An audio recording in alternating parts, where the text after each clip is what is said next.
I think one of the biggest things for when we talk to a lot of these companies, they usually say things like, well, we're not really sure about how to create the content. How are we going to break up the training? How are we going to deliver weekly newsletter? How are we going to make sure that all of our people are getting what they need? And you've already covered the checking off of listening to the podcast, but what is your ease of recording and producing content for people to listen to? Yeah, so again, almost as varied as the topics and the channels that we have.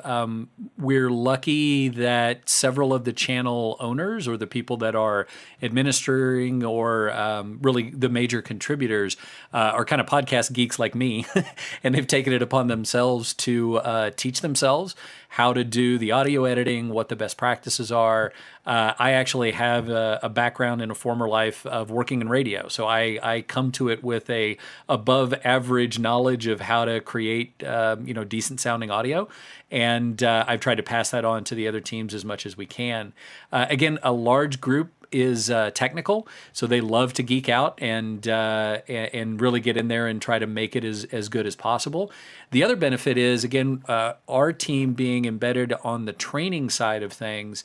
We leverage tools like Captivate, Zoom meetings, and there's a couple different programs internally over the past few years that have been built around enabling our subject matter experts, which basically are our audience, to create training content for other people in the country in the company.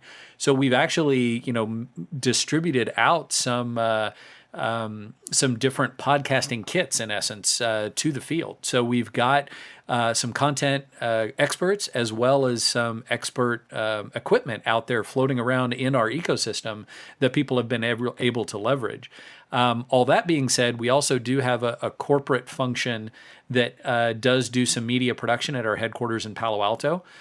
We leverage them for many of the higher production podcasts, so things that would be from a CEO or a CFO reaching out to their audience. We'll leverage our actual in-house studio, and we'll produce broadcast quality material from that perspective.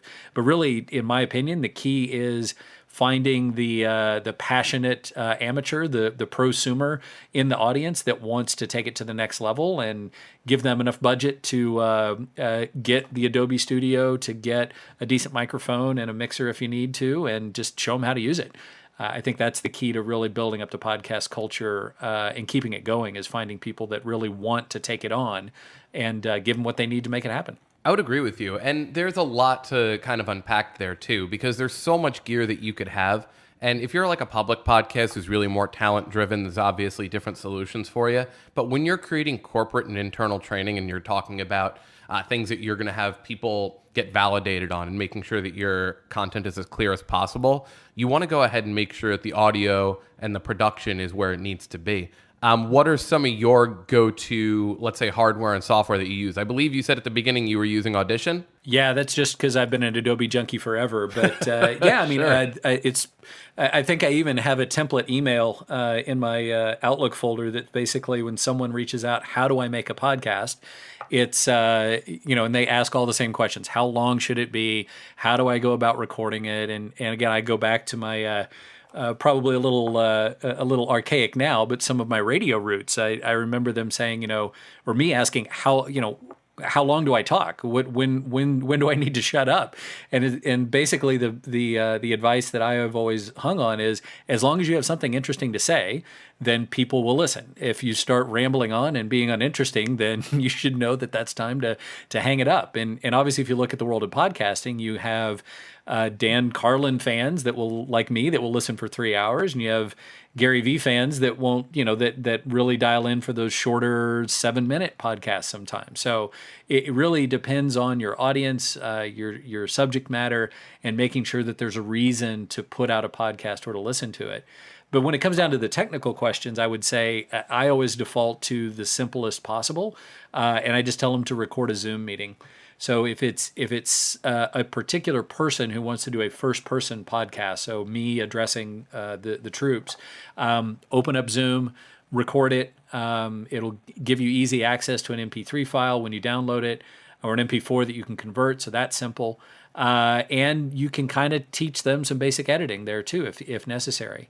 When it is, someone higher up in the company or we have an interview where there's more than one person, I always advise them to do, again, if you've got a good connection, you can do that on Zoom, but if possible, be in the same room together and use a simple microphone to record that way. I'll refrain from giving actual hardware advice because, again, I tend to err on the broadcast side of things, so all of my suggestions are going to be way out of budget, but I'm just kind of spoiled that way. So otherwise, again, if it sounds good, or if what you have to say is important enough, the audio quality will be secondary for sure. I mean, it can't be complete, can't be painful to listen to, but it's more important that what you say is good rather than it sounds absolutely perfect.